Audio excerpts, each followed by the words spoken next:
Assalamualaikum warahmatullahi wabarakatuh. Halo sahabat semua, jumpa lagi dengan channel Doni Chandra.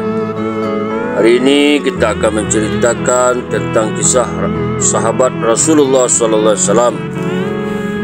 Kisah kesedihan Umar bin Khattab radhiyallahu anhu ketika Rasulullah SAW wafat. Umar bin Khattab radhiyallahu anhu adalah sahabat Rasulullah SAW yang memiliki semangat keberanian, keperkasaan dan kehebatan yang tinggi. Bahkan hingga kini, walaupun setelah 15 abad yang berlalu, keperkasaannya masih tetap terkenal. Setelah memeluk Islam, ia sudah tidak sabar lagi untuk segera mengumumkan keislamannya kepada khalayak ramai.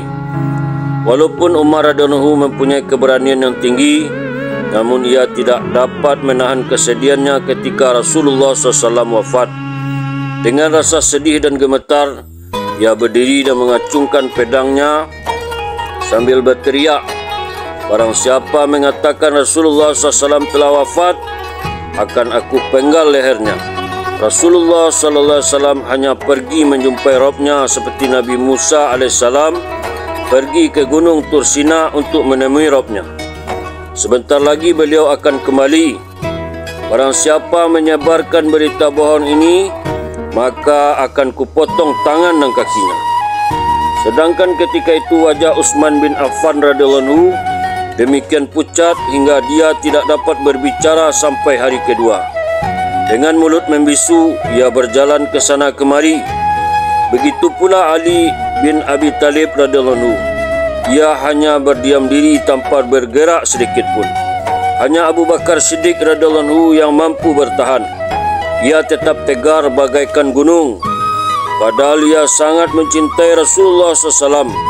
Sebagaimana kita ketahui dalam kisah-kisah yang lalu, ia mencium kening Rasulullah SAW lalu keluar dari kamar Rasulullah SAW dan berkata kepada Umar radhiyallahu anhu, "Duduklah." Kemudian Abu Bakar radhiyallahu anhu berkhutbah, "Barang siapa yang menyembah Muhammad sallallahu alaihi wasallam, maka ketahuilah beliau sudah meninggal. Dan barang siapa yang menyembah Allah Subhanahu wa taala, maka sesungguhnya dia itu hidup kekal abadi." Selanjutnya ia membaca ayat Al-Quran yang artinya, "Dan tidaklah Muhammad itu kecuali hanya seorang rasul yang sudah ada beberapa orang rasul sebelumnya. Apakah jika ia mati atau dibunuh, kamu akan kembali menjadi kafir? Barang siapa menjadi kafir, ia tidak akan merugikan Allah sedikit pun. Dan Allah memberi balasan kepada orang-orang yang bersyukur." Quran Surah Ali Imran ayat 144. Hikmah: Abu Bakar radhiyallahu anhu mampu mengendalikan emosinya seperti itu. Maka sudah sepantasnya lah Allah Subhanahu wa taala menjadikannya sebagai khalifah kaum muslimin. Abu Bakar radhiyallahu anhu memiliki ketenangan dan kesabaran yang tidak dimiliki orang lain.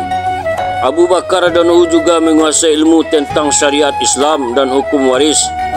Setelah Rasulullah SAW wafat, kaum muslimin berselisih apakah Nabi SAW akan dimakamkan di Makkah, di Madinah ataukah di Masjidil Aqsa. Maka Abu Bakar radhiyallahu anhu berkata bahawa dia mendengar Rasulullah SAW bersabda, "Tempat dimakamkannya seorang Nabi adalah tempat ketika ia meninggal dunia." Abu Bakar radhiyallahu anhu berkata, "Aku dengar Rasulullah SAW bersabda, seorang Nabi tidak memiliki ahli waris. Jadi semua harta yang dimilikinya adalah sedekah." Ia pun mendengar Nabi SAW bersabda, "Barang siapa menjadi pemimpin suatu pemerintahan tetapi tidak memperhatikan bawahannya ketika menyerahkan tugasnya kepada bawahannya itu, maka Allah Subhanahu wa taala akan melaknatnya." Sabda Nabi SAW yang lain, orang-orang Quraisy berhak atas urusan ini, yaitu pemerintahan. Selain hadis-hadis di atas, masih banyak hadis-hadis lainnya yang diketahui oleh Abu Bakar radhiyallahu anhu. Itulah salah satu kisah tentang kesedihan Umar bin Khattab radhiyallahu anhu ketika Rasulullah SAW wafat. Semoga menjadi pelajaran dan itibak bagi kita. Kita tutup dengan doa kifarah. Subhanallah wa bihamdi, subhanallah wa bihamdika, Asyhadu an la ilaha illa anta, astaghfiruka wa atubu ilaik. Assalamualaikum warahmatullahi wabarakatuh.